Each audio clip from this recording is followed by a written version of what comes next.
Isang maganda at mapagpalang umaga, tanghali, or gabi, or anong oras niyo man ito pinapanood.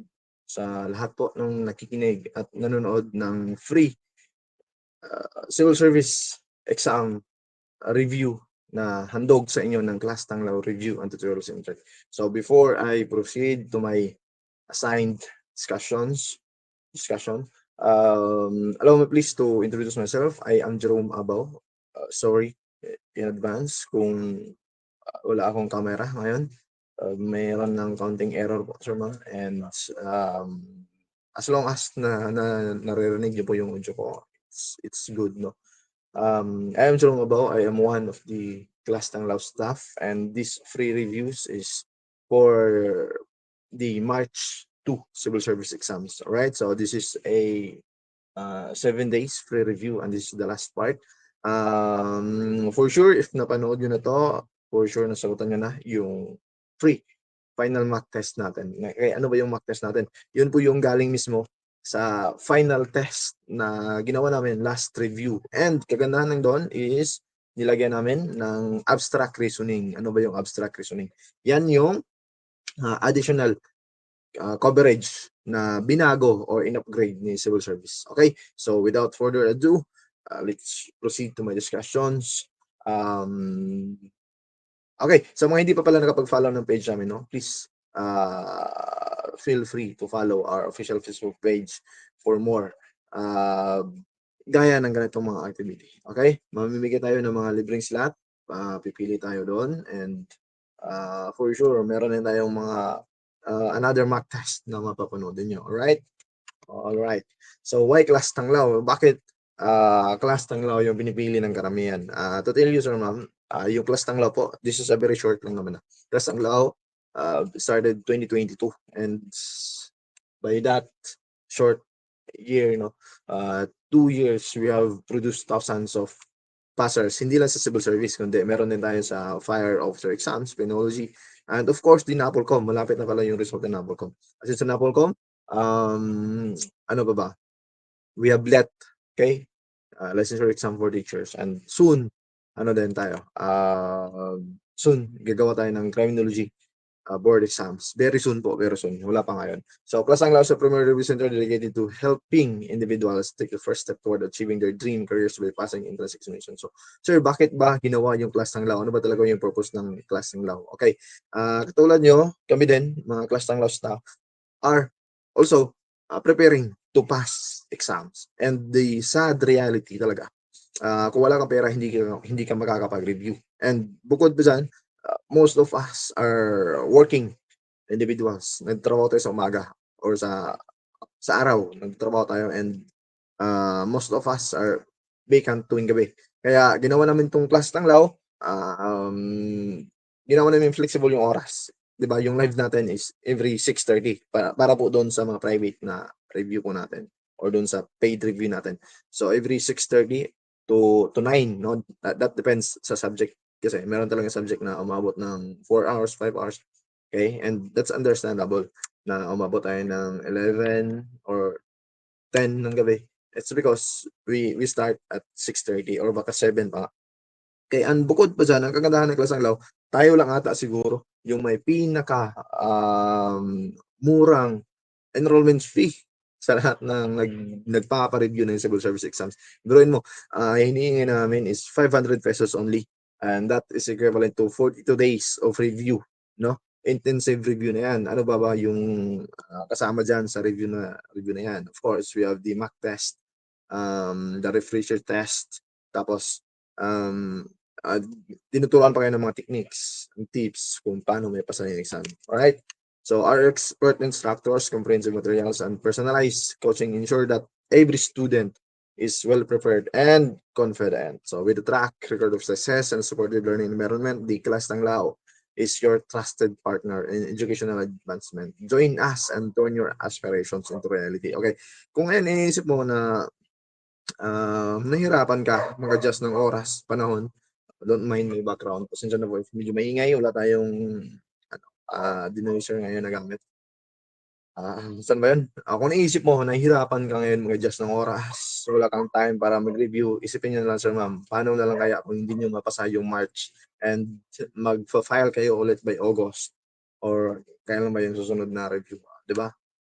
Mas grabe yung ano mo do'n, ah, effort na gagawin mo do'n. Babalik ka pa, magfa-file ka ulit, online, pupunta ka ulit sa civil service regional office ninyo and magre-review ka, okey? So, take this time 'no, take the opportunity and pass the civil service exams now.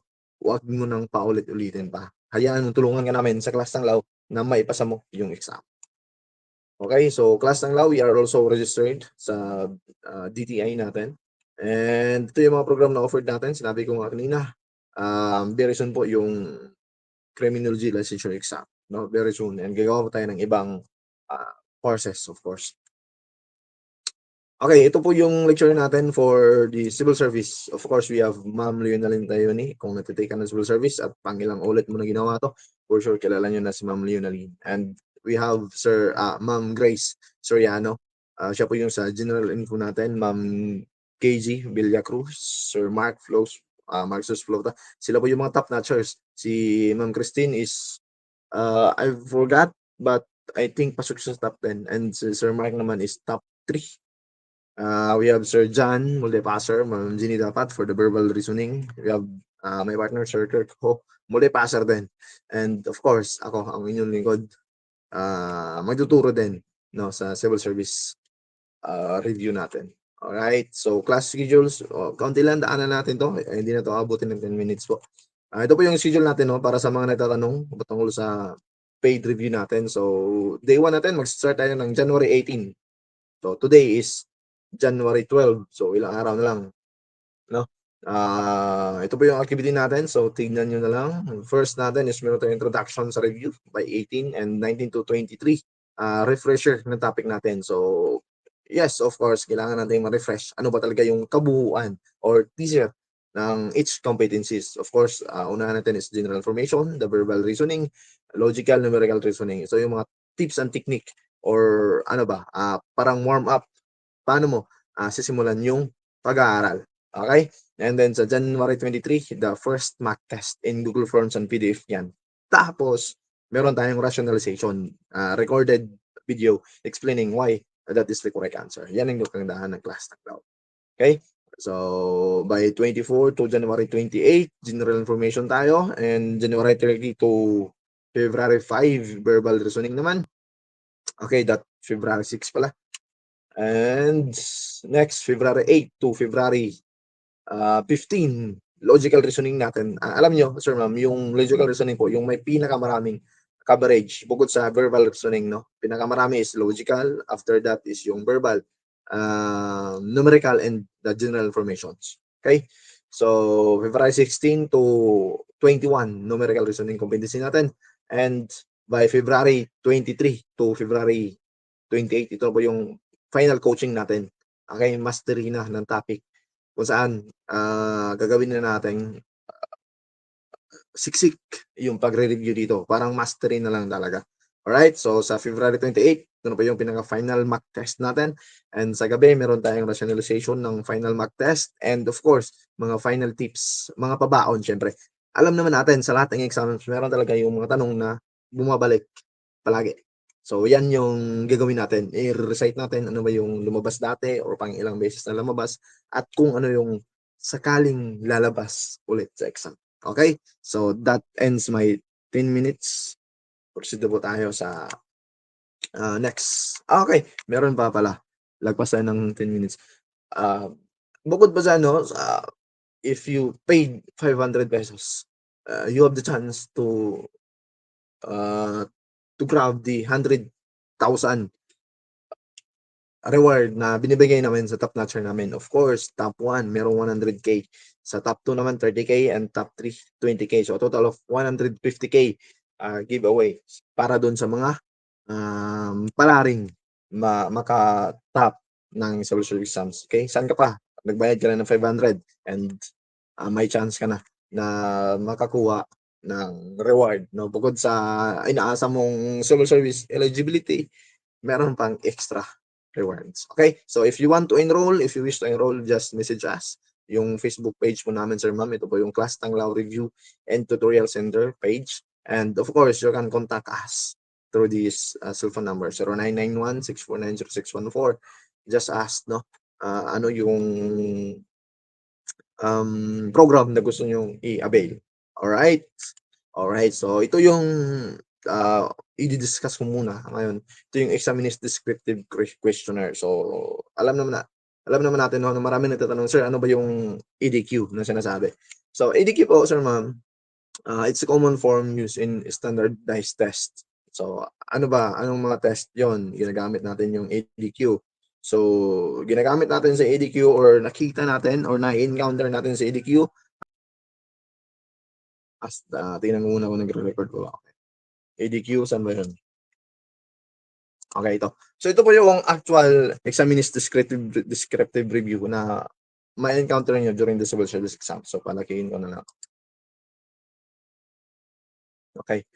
So, the 20 items that follow. 20 items. Mostly 10 items lang kasi ito eh. So, sa civil service, 20 items yan. The 20 items that follow are questions pertaining to you. You answer the questions by shading the circle that corresponds to your answer per item on the answer sheet provided. So, do not write anything in this questionnaire. You should also answer the questions as honestly and accurately as you can. So, question number 1, sex. Siyempre, hindi mo naman kailangan pag-isipan yan. Male and female lang yan. So, kung ano ka, lesbian, gay, so, shade accordingly. Ano ba talaga yung kasarian mo? Saan ka ba belong dyan? No? And for sure, out of all the people, you should know your gender, sir, ma'am. Civil status, single. Dito, sir, ma'am, huwag nyo nang pag-isipan masyado. Huwag nyo nang ubusin yung 10 minutes, kahit 5 minutes, kayang-kaya yan. So, pag nakita yung number 1, male, so shade nyo agad male. Huwag nyo nang pag-isipan. Number 2, single or married, shade mo yun. Age bracket, ano, no? Madali lang siya talaga yung EDQ natin. Okay? Items 6 to 7, therefore the highest educational attainment, there should only be one answer for both items. Isa lang yung answer mo sa number 6 or 7. So, halimbawa, ano ba yung highest educational attainment mo? Halimbawa, ikaw ay isang college graduate. So, wag ka nang mag-shade sa number 7. Okay? Highest educational attainment. No? Alam naman natin, kung college graduate ka, for sure, high school graduate ka rin. Okay, elementary graduate ka rin. So, wag mo nang i-shade. Sir, hindi ba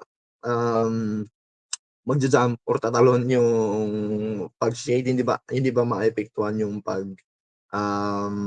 pag-correct ng mga answers namin? No, hindi po. I have take several exams and ginawa ko talaga yan. Kahit sa LET, ginawa ko. Meron akong hindi sinagutan and meron din akong in-raise na mga sagot and wala naman, nakapasa naman sa awa ng Diyos. Okay, so take note, number 6 and 7, isa lang po yung pipiliin ninyo. Okay? So what was the highest academic honor award you have received relative to your answer in item 6 or 7? Halimbawa, sir ma'am, sa college graduate, ikaw ay isang or wala kang na award. So, sagot mo po dito is none or not applicable. Pero sir, sa elementary kasi valedictorian ako. So, pwede ko maisagot yung number 2? Hindi po. Bakit? Sabi dito, related to your answer in item 6 or 7. Pero kung sinade mo naman dito sa elementary graduate, so pwede mo isagot yung valedictorian, salutatorian. Pero kung na-shade mo is college graduate at wala kang awards during sa college mo, not applicable. Okay? So, present employment, madali lang yan, playin yan. Ano ba yung present job mo ngayon? Yan yung tanong sa number 10. Okay, next. Okay, ito pala. Which of the following civil service eligibilities do you possess? Eligibility for first level positions. Pili ka lang dyan. Ano ka ba? Halimbawa, passer ka ng civil service sub-professional. Tapos passer ka rin ng penology officer exams. So, sagot mo dito is eligibilities enumerated in items numbers 1 and 2. Number 3 po yung sagot mo. Okay? So, pero kung isa lang, sub-prof lang, ito lang sagot mo number 1. For items number 14 to 16 are for government employees only. Kung hindi ka po government employee, ikaw po ay isang private employee, wag mo na sagutan yung 14, 15, 16. Proceed ka na sa number 17. So, nakapatipid ka na ng oras dyan. So, items 17 to 20, in which of the following occupational services would you consider yourself most qualified in terms of theory knowledge, skills, and qualifications? Choose only one answer from the options listed per item. Leave the item unanswered if you are not qualified in any of the occupational services given. So, kung hindi, sa tingin mo, sarili mo, hindi ka qualified, leave mo lang yung items na yun. Halimbawa, number 17, sa tingin ko, qualified ako for the financial service. So, sagutan ko na number 2. And for number 18, siguro wala akong, hindi ako qualified dito. So, wag mo nang sagutan si number 18. Halimbawa, 19, wala rin. 20, wala rin. So, yun lang, isa lang sagot mo. Number 17, isa lang. Okay? Pero halimbawa, sir, magaling ako sa financial pero pwede din ako sa architecture and engineering services. Pwede ba yan dalawa? Hindi po. Choose only one answer from the options listed per item. Okay? So isa lang talaga, ano yung mas mabigat sa iyo? Sir, halimbawa, sa 17, 18, 19, and 20, meron akong isa na napupusuan na talagang bagay ako. So isa lang, tigi-isa lang. Okay? Tigi-isa lang po yung piliin mo dyan. Pero halimbawa, sir, wala akong 17, 18, and 19, number 20 lang. So piliin mo dito number 20. Okay? Halimbawa, "Sir, wala ako diyan, hindi ko talaga mahanap diyan, puwede bang hindi ko nasagutan?" Hindi rin po, dapat magsagot ka talaga ng isa. So, puwede mo piliin si number 20, option 5, other miscellaneous service those not mentioned in item 17 to 20. Okay? So, I think that's very short. Proceed na tayo sa ano natin, ibang coverage 'no. But before that, give me 6 hours to chop down the tree and I will spend the first 4 sharpening the axe. So please allow me to share this quote 'no from Abraham Lincoln. Kahit sa review na-apply natin 'no, ito sa kahit anong aspect ng buhay, lalong-lalo na sa review. Um, Halimbawa, mapuputol ka ng kahoy tapos, hindi naman ano bang tawag diyan, hindi naman sharpen yung ano mo, gamit mo. So, hindi rin, walang kwenta rin. Gaya ng review, magte-take ka ng exams tapos yung utak mo is hindi naka-set, hindi nakapag-review patungkol sa exams. So, walang purpose, 'no? Failure yung purpose mo na magte-take ka ng exam, parang wala lang rin. So, sir, ma'am, nandiyan ka na, 'no? Kaya i-take mo na yung opportunity na ipasa mo na yung exam. Nahirapan ka ngayon, pero mas mahihirapan ka kapag nabagsak ka at magfa-file ka ulit. Grabeng paghihirap 'yun, 'no? So you can enroll 'no, sa Class ng Law or kahit sa anong review center na gusto niyo, pero I'll tell you, Class ng Law is the best. Okay, daghang salamat sa pagpaminaw and, proceed na po tayo sa ibang, category, okay? So this is Jerome Abao and if you wish to enroll, just message us.